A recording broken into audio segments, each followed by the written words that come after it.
Nous sommes convaincus que le pire est derrière nous et que la fin des délestages est enfin à portée de main. Mais nous ne nous arrêterons pas là. Pour ne plus jamais être confrontés à une crise similaire, nous réformons notre système énergétique pour le rendre plus compétitif, plus durable et plus fiable à l'avenir.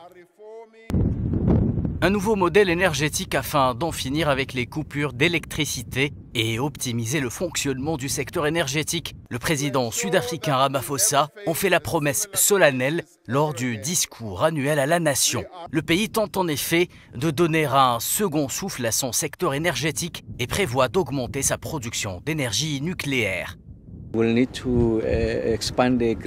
Nous devrons étendre le réseau d'environ 14 000 km au cours des 3 prochaines années. Eskom a un financement en place pour construire 1400 km, mais ce n'est pas suffisant. Nous devons être un peu plus agressifs. Ainsi, quelles que soient les interventions que nous proposerons, elles seront de nature à accroître la capacité d'Eskom d'un point de vue financier, la vitesse de déploiement. La première puissance industrielle du continent ne possède à ce jour qu'une seule centrale nucléaire. C'est aussi la seule existant sur le continent africain. Mais la centrale de Koberg, près du Cap, ne fonctionne qu'à moitié de sa capacité. Tout ce que nous pouvons faire, c'est être optimiste quant à l'obtention de l'autorisation, la prolongation de la durée de vie.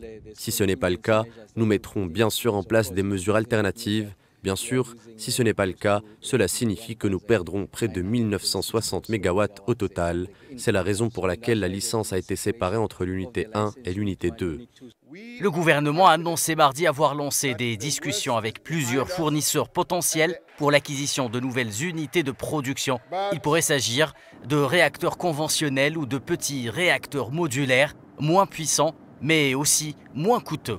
Une première mise en service est espérée à l'horizon 2032-2033, une étape importante selon le ministre de l'Électricité, car elle devrait apporter une capacité de production supplémentaire d'électricité de 2500 MW.